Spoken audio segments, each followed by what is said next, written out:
name is Rosanna Fierros, and I'm very special. How do I know I'm special? Because my mother and father raised me to think that. I was number 7 out of a family of 8, so I was always told I was special. Growing up, I didn't quite think I was special, so I often would ask myself, why am I special? Why do they keep telling me that? No, they're just telling me that because I'm the baby.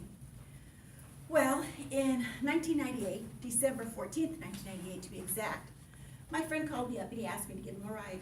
I said, oh sure, no problem. Went to go pick him up, picked him up with his daughter. We started driving from Tempe to Phoenix, down Southern Avenue.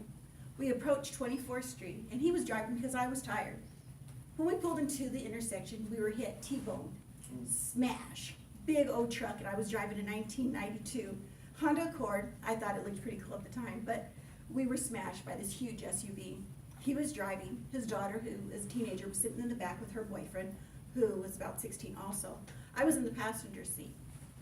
When we got hit in the impact, my friend was smashed into the driving seat.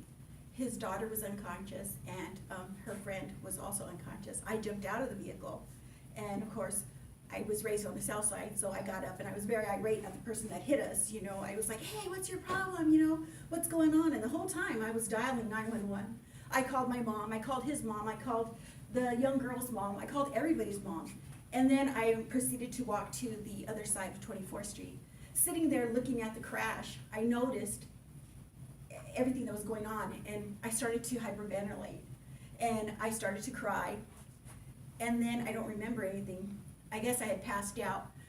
The ambulance did arrive, and I could hear at that point my brother yelling, you know, put some clothes on her, put some clothes on her. I didn't know what he was talking about because I couldn't see anything. But I could hear the paramedics saying, well, she has no pulse, she has no blood pressure, just call it. There, and the one of the paramedics said, no, let's not call it, go to 260. So they had already hit me once with the defibrillators, and I did come back. They hit me at 260, and I didn't come back. The other paramedic again said, call it. The whole time I was thinking, what do you mean call it? What do you mean no blood pressure? What do you mean no pulse? I can hear you. I just couldn't speak and I couldn't move, but I could hear them. So I started to freak out a little bit. My sister had had a near-death experience about, say, 3 to 5 years before that. And she had told me she had seen her body and she was floating up in the air and it seemed so peaceful. And I was thinking to my whole self, wait a minute, where am I going? I'm not seeing a light. I see nothing, and I hear all these things that's going on. So what is really happening? So I started getting a little bit scared. The paramedic finally had said, oh, no, go ahead, go to 360. He went to 360, and whew, total pain went through my body.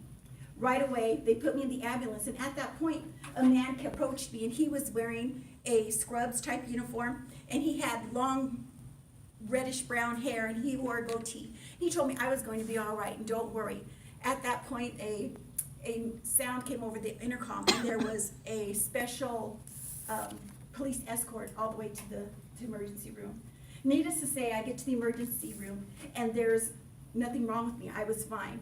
They kept saying, you know, the whole time, the guy with the red hair was sitting next to me telling me I was going to be all right. Don't worry, that there was, that there was a lot of things I was going to do in my life. And he kept reiterating this as I was approaching to him, telling him what was going on.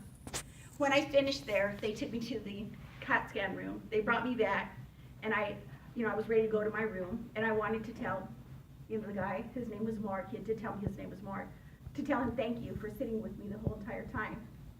And they told me that there was nobody there by the name of Mark. So I caution you when somebody tells you that you're special, be cautioned as to maybe you don't want to be proven that you're special, just take their word for it.